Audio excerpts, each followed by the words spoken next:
Hello everyone, welcome back to another class of our current affairs, of our daily current affairs. These are the topics that we have taken today. So let's start the class. Ajir prothom topic to hoise Nolini Kanto Borua passes away. This topic is important for GS paper 1, essay and our GS paper 5, Assam specific paper.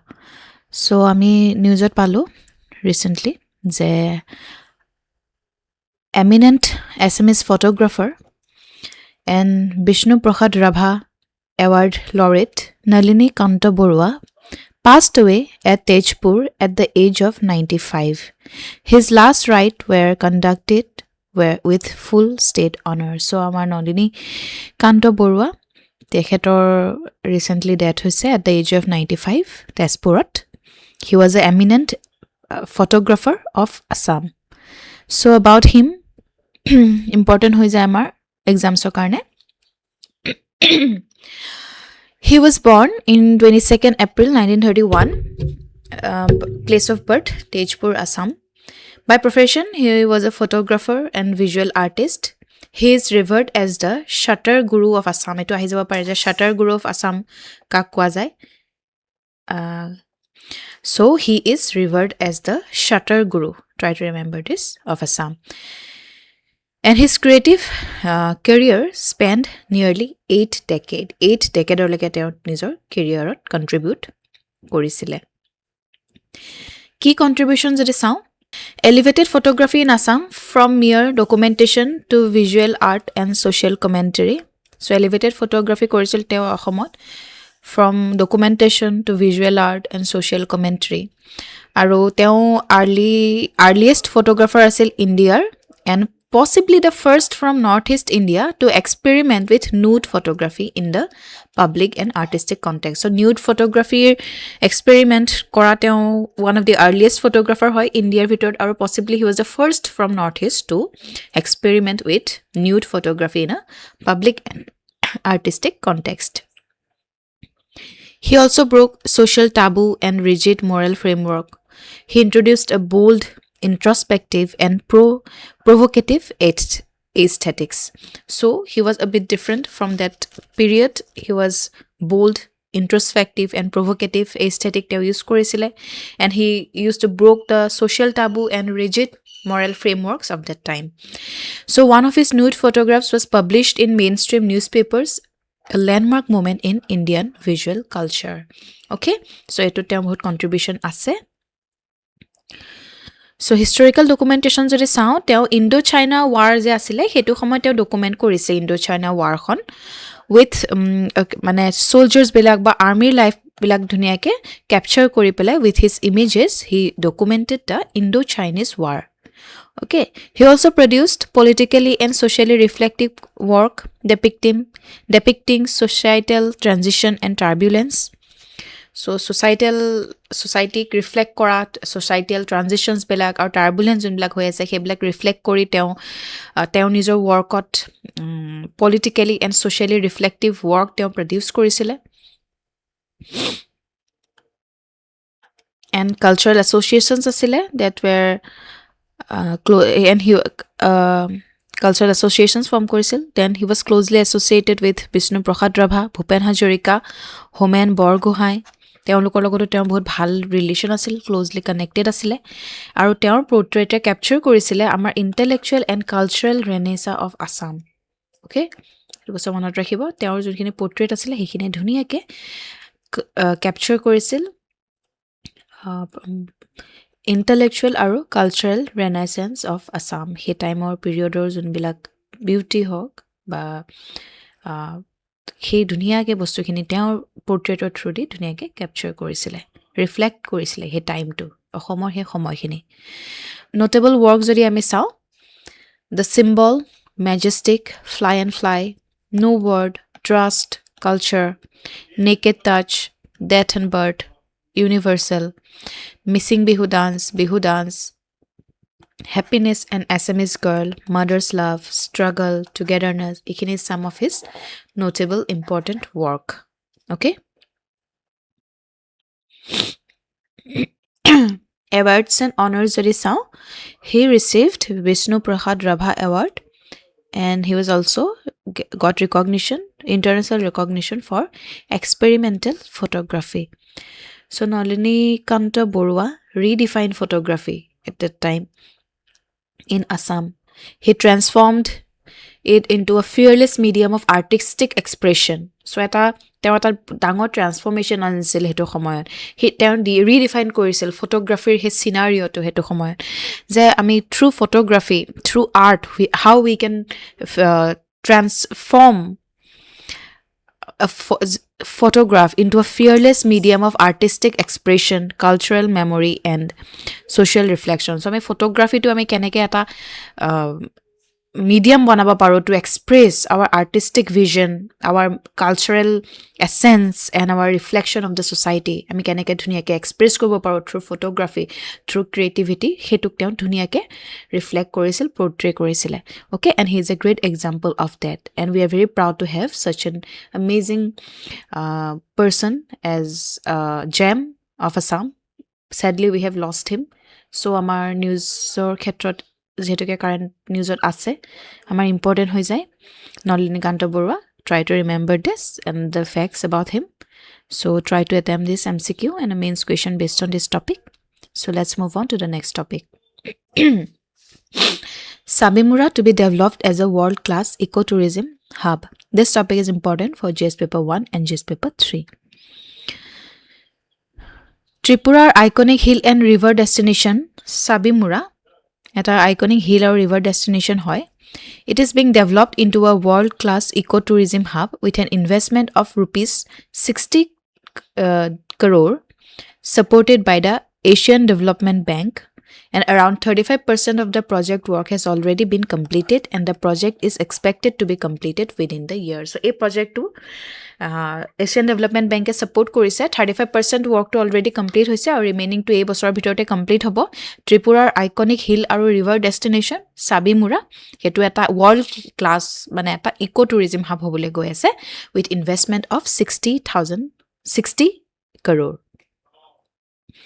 Background and context আমি চাই লওঁ, যিহেতুকে সাবিমুৰা আমাৰ নিউজত আছিলে। এই নিউজটো অলপ ইম্পৰ্টেণ্ট হয়, এছিয়ান ডেভেলপমেণ্ট বেংকে কৰিছিল, সেইটো বস্তু আমাক জানিব লাগে।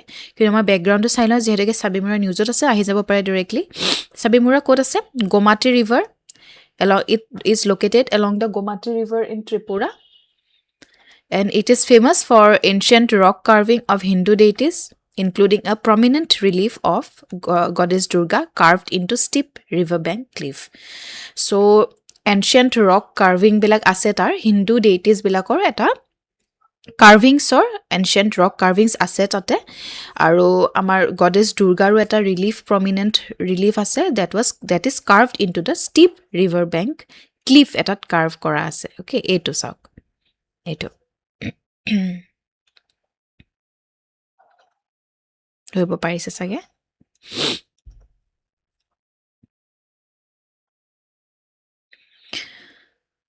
So mainly by boat যাব পাৰি সেইটো জেগালে, আৰু তাৰ চাৰিওকাষে ফৰেষ্ট আছে, জংঘল আছে, আৰু এইটো এটা বহুত আইডিয়েল প্লেচ বুলি কৈছে ফৰ ইক'টুৰিজিম, ট্ৰেকিং, বাৰ্ড ৱাচিং এণ্ড ৰিভাৰ টুৰিজিম। আৰু ত্ৰিপুৰা গভৰ্ণমেণ্টে এটা has accorded industry status to টুৰিজিমক ইণ্ডাষ্ট্ৰী ষ্টেটাছ দিছে, signalling strategic shift to make টুৰিজিমক বনাব গৈ আছে এটা কি ড্ৰাইভাৰ অফ ইকনমিক গ্ৰ'থৰ কাৰণে। টুৰিজিম বহুত ইম্পৰ্টেণ্ট হয়, আৰু সেইটো টুৰিজিমক এটা ইকনমিক গ্ৰ'থৰ কি ড্ৰাইভাৰ বনাবৰ কাৰণে এটা ইণ্ডাষ্ট্ৰী ষ্টেটাছ দিয়া গৈছে টুৰিজিমক বাই দ্য ত্ৰিপুৰা গভৰ্ণমেণ্ট। আৰু this project also' aligns with our India's act east policy, আৰু আমাৰ যোনটো ব্ৰডাৰ পুছ হয় যে আমি নৰ্থ ইষ্ট ইণ্ডিয়াক আমি প্ৰমোট কৰিব লাগে as a tourism and cultural hub, সেইটোৰ লগতো এলাইন হৈ আছে এই প্ৰজেক্টটো।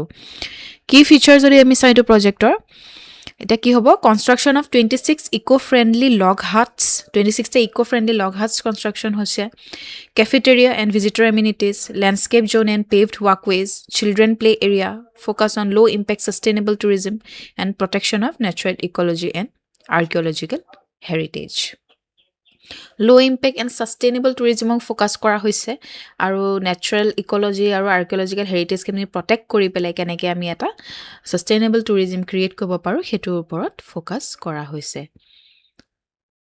এণ্ড ছিগনিফিকেঞ্চ যদি আমি চাওঁ ইকনমিক ছিগনিফিকেঞ্চ মই এইখিনি অকণ দি দিছোঁ you can take a look You can say, obviously, we know that it will create livelihood opportunity for local communities, which is a good thing. Diversify Tripura's economy beyond agriculture, preserve and showcase ancient rock cut heritage. It also promotes religious and cultural tourism. So, potential to bahut thake he potential khini jodi ami tap kori pela ami eta eco mane এটা better ৱেত যদি আমি sustainable tourism আনিব পাৰোঁ বহুত ক্ষেত্ৰতে আমি চব ফালৰ পৰা এটা ডেভেলপমেণ্ট আমি দেখা পাওঁ এনভাইৰমেণ্টেলো আমি যদি চাওঁ ইক' ফ্ৰেণ্ডলি ইনফ্ৰাষ্ট্ৰাকচাৰ আনিব এনকাৰেজ ছাষ্টেইনেবল টুৰিজিম প্ৰেক্টিচেছ আৰু ৰিজনেল ডেভেলপমেণ্টৰ ক্ষেত্ৰত it will strengthen tourism in the north east region আৰু it will enhance Tripura's visibility on the national tourism map so' টুৰিজিমো আমাৰ ত্ৰিপুৰাৰ ক্ষেত্ৰতো এতিয়া টুৰিজিম আমি লাহে লাহে বাঢ়া দেখা পোৱাৰ সম্ভাৱনা আছে challenge and concerned Ensuring environmental sustainability amid rising tourist inflow is just challenge, right? So, hetu bostu upor focus koribo lagibo and maintaining carrying capacity of fragile ecosystem is very important. Balancing infrastructure development with heritage conservation is important. And accessibility during monsoon due to river dependency, it is a matter of concern as well. So, ekhini bostu upor okoman work koribo lagibo. Other than that, it's a very good initiative for the Northeast. So, try to attempt these questions based on this topic. Let's move on to the next topic, that is Shine Scheme, Empowering Women Through Quality Awareness. This topic is important for GS Paper 2 and GS Paper 3.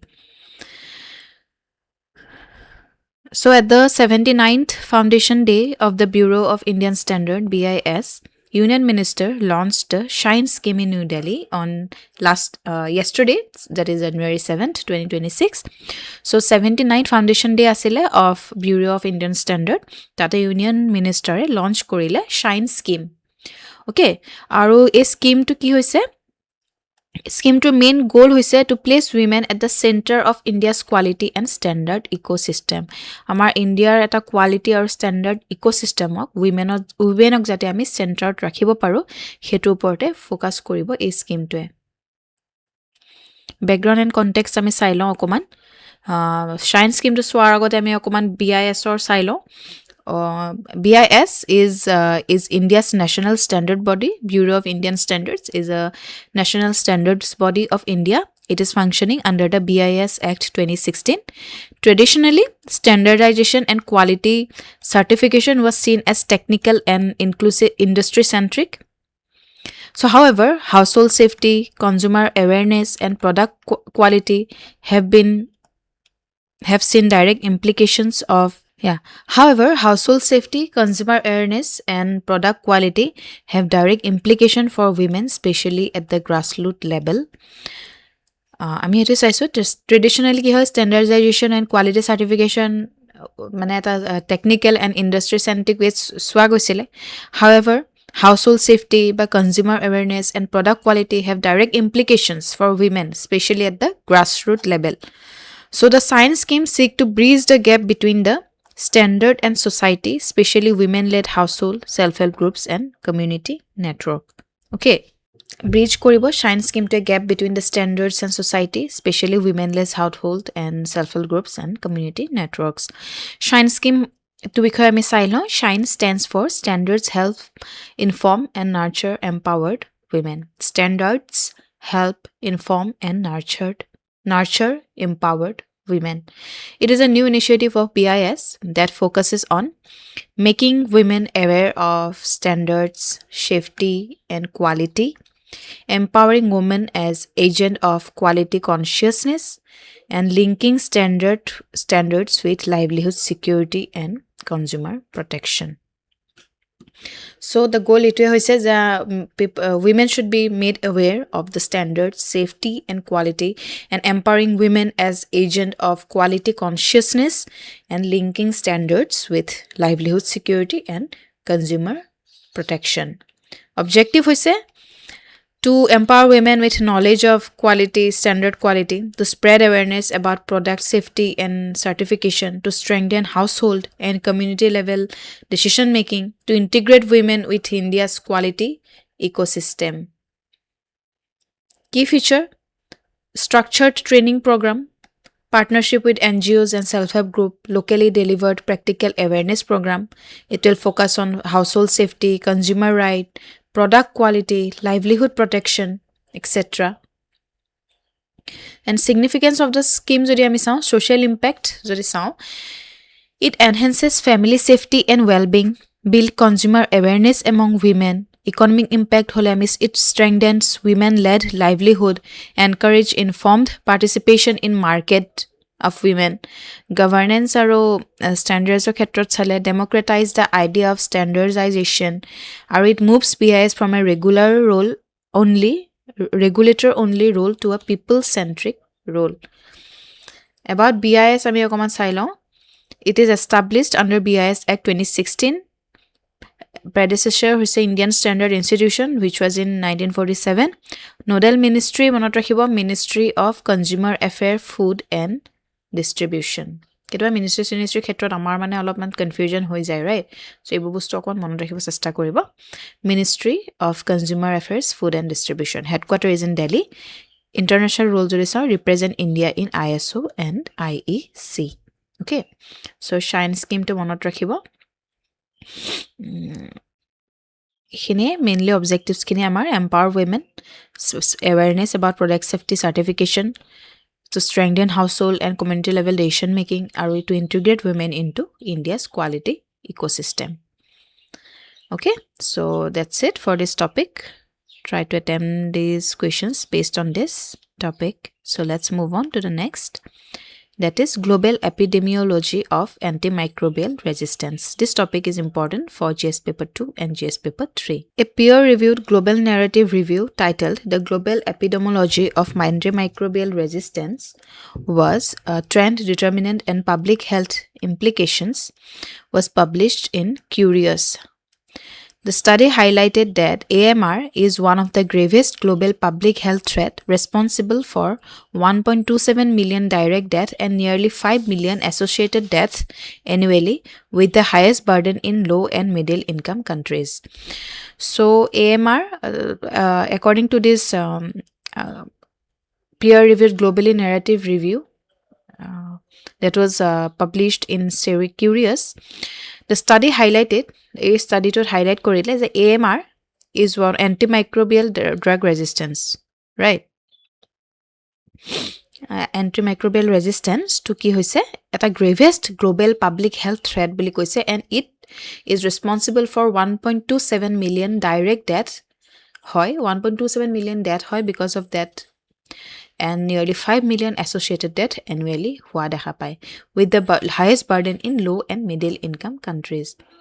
Background and context jodi sao, antimicrobial revolutionized medicine, enabling revolutionized medicine korisile because it enabled surgery, cancer treatment, antimicrobial bilake use hoy for surgery, cancer treatment, neonatal and critical care.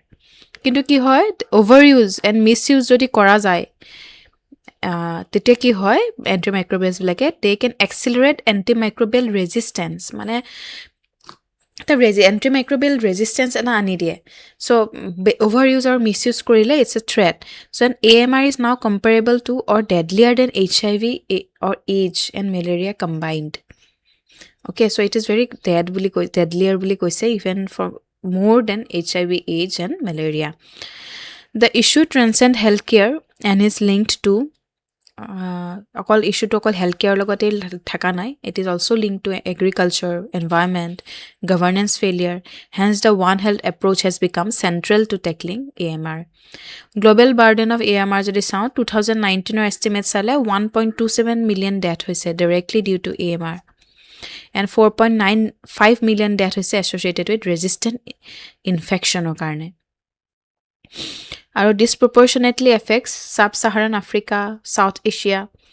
High risk group hold children, elderly, immunocompromised populations. Priority resistant pathogen, critical priority. এখানে দিয়া আছে, you can take a look. High and medium priority কি দিয়া আছে এখানে মানে important নহয় বাৰু. Emerging threat, drug resistant TB and Candida auris, determinants of antimicrobial resistance, human health factors যদি চাওঁ, over prescription of antibiotics, যেতিয়া কি হয় over prescription দিয়া হয় antibiotic or 30 to 50% unnecessary use যেতিয়া হয়, over use of antibiotics can lead to antimicrobial resistance, and self medication কেতিয়াবা কৰা হয় ন, কিবা বেমাৰ হলে যে আমি নিজে কেতিয়াবা মেডিসিনস লৈ লোৱা হয় কেতিয়াবা, বা ইনকমপ্লিট কোৰ্সটো যেতিয়াবা কমপ্লিট কৰা নহয় মেডিসিনৰ কোৰ্সটো, আৰু poor infection prevention and control, সেইবিলাক ৰিজনৰ কাৰণে antimicrobial resistance হোৱাৰ সম্ভাৱনা থাকে. সো মেডিসিনস বিলাক ভালকে চাই চিতি খাব লাগে, ডক্টৰে যেনেকৈ দিয়ে তেনেকৈ খাব লাগে, আৰু over ইউজ কৰিব নালাগে, এন্টিবায়োটিক্স over খাব নালাগে. এনিমেল এণ্ড এগ্ৰিকালচাৰ ইউজ যদি চাওঁ, এন্টিবায়োটিক্স যোনবিলাক ইউজ কৰা হয় for growth promotion, disease prevention in livestock, create resistance reservoir in food chain, environmental driver কৰিব গ'লে pharmaceutical waste, hospital effluent, agricultural runoff contaminates soil and water. So এইবিলাক আমি দেখা পাওঁ, অকল আমাৰ হিউমেন্সৰ ক্ষেত্ৰত নহয়, এনিমেলছৰ ক্ষেত্ৰতো আমি এইটো প্ৰবলেম দেখা পাইছোঁ. এনভাইৰনমেণ্টকো এফেক্ট কৰিছে, অ'কে, এণ্ড গভাৰ্নেন্সকো এফেক্ট কৰিছে, যে weak regulation, poor surveillance, limited diagnostics, because of this মানে systematic issues আছে governance or systematics or ক্ষেত্ৰত. So we need one health approach, we need integrate better human health, animal health and environmental health. আৰু কি global initiative যদি চাওঁ, WHO glass ears net, সেইখিনি আমি initiative লোৱা দেখা গৈছে by them. But still there is gap that remains in environmental surveillance, data harmonization and cross-section coordination. So economic and developmental impact যদি আমি চাওঁ, increased healthcare cost হৈছে due to long hospital stays, use of last resort drugs. WHO projection, global GDP loss up to 3.8% by 2050 if AMR remains unchecked. So WHO projection মতেও GDP loss হোৱাৰো বহুত chance আছে আমাৰ by 2050, 3.8%. আৰু healthcare কষ্টটো বহুত বাঢ়ি আছে. LMIC faces increased poverty হৈছে, health system fragility হৈছে. Policy response and challenge যদি চাওঁ, WHO Global Action Health on AMR 2015 আনিছিলে. Over 150 countries have national AMR plans আছে. Key limitations, poor implementation, inadequate in financing, lack of behavioral change. Technical solutions alone are not sufficient. We need political commitment also, public awareness, governance reforms. এখিনি আমি লাগিব, তেতিয়াহে আমি actual মানে better way solutions খিনি আনিব পাৰিম, holistic solutions আমি আনিব পাৰিম. Way forward যদি চাওঁ, we need to strengthen surveillance and diagnostics, promote antimicrobial stewardship and regulate antibiotic use in agriculture, and we should invest in vaccines, antimicrobials, operationalize One Health at policy level, and then ensure equitable global financing. So that's it for this topic. Try to attempt these questions. Let's move on to the last topic of today. That is India's GDP growth, strong real expansion amid global slowdown. This topic is important for GS paper 3. So the Ministry of Statistics and Program Implementation released India's first advance estimate for 2025-26, projecting real GDP growth at 7.4%, even as nominal GDP growth slows at 8%. Real GDP growth 7.4% আছে, আৰু nominal GDP growth slows হৈছে at 8%, the lowest in 5 years, excluding the pandemic year. So background and context চাওঁ, GDP estimate guide কৰিছে যে union budget calculation, GDP estimate কি guide কৰে, union budget calculations, fiscal deficit targets, revenue projections. So India faces global headwinds, that is 50% US tariff on Indian goods, global economic volatility হেখিনি face কৰি আছে India. So despite this, India এটা শো কৰিছে domestic resilience, especially in manufacturing in services. So manufacturing or service ক্ষেত্ৰত আমাৰ যদিও US tariff আৰু global volatility, economic volatility আমি দেখি আছো, India resilience show কৰিছে in manufacturing and services sector. আৰু this FA is significant as it will soon be replaced by GDP estimate under a new base year, that is 2022-23. So new base year through the to replace কৰিব. face significant because it will soon be replaced by GDP estimate under new base year 2022-23 through the GDP estimate. New base year through the mane estimate kora hobo. Key highlight of the first advanced estimate jodi ami sao real versus nominal GDP growth. Real GDP growth hoise 7.4%, increase hoise from last year 2024-25 juntu asile 6.5%, and nominal GDP growth 8%. Aru gap jodi ami sao 60 basic point, lowest since 2011-12. Implications: low inflationary pressure or weak price growth. Low inflationary pressure or weak price growth. Size of the Indian economy, nominal GDP khetrot ami sanla 357 lakh crore, dollar terms ot sale $3.97 trillion. India is close to the 4 trillion economy. Remember this. India is close to the $4 trillion economy milestone. So etu eta important hoy ha. It is close to $4 trillion economy milestone. Reach koibo goi ase almost. It is $3.97 trillion hoise. Sector wise jodi ami performance sao, manufacturing sector 7%, growth rebound to 7%, driven by domestic demand and supply side resilience. Agriculture sector, growth moderates to 3.1%, reflect normalization after a strong previous year. Construction or khetrot, growth at 7%, supported by industrial push. Services or khetrot, strongest performance at 9.1%, boosted by service export and GST rate cuts. Expenditure side trend, jodi ami sao private consumption 7% growth, gross fixed capital formation 7.8% growth, government consumption 5.2%, driver mainly by state government spending. Ekhine ami data khine okoman sai lole hol. Second half slowdown, expected to average 6.9%. RBI projection quarter 3 to 7%, quarter 4 6.5%, indicate need for policy support to sustain momentum. Implication for Union Budget 2026-27, nominal GDP growth is crucial for tax buoyancy, fiscal deficit calculation, debt to GDP ratio, and slower economic growth may constrain fiscal space and complicate revenue projection. Example, budget 2025-26 assumed 10.1% nominal GDP growth, but actual growth fell short. Structural change, base year revision from 2011-12 to 2020-23, important because it reflects structural transformation kiman hoise etu reflect kore. It also incorporates new data sources and improved methodology. Caution jodi sao, frequent revision until final estimate in 2028. Policymakers must interpret data carefully. Challenges and way forward sale, slowing nominal GDP growth are the challenge. Second half economic slowdown, moderation in agricultural growth, then external trade uncertainties, frequent data revisions, and way forward sale, sustain manufacturing via PLI and export diversification.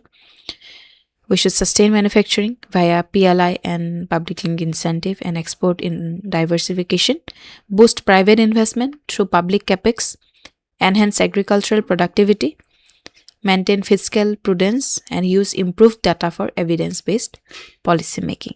So try to attempt this question based on this topic. That's it for today. Thank you for watching. I'll see you in the next class. Till then, take care. Bye-bye.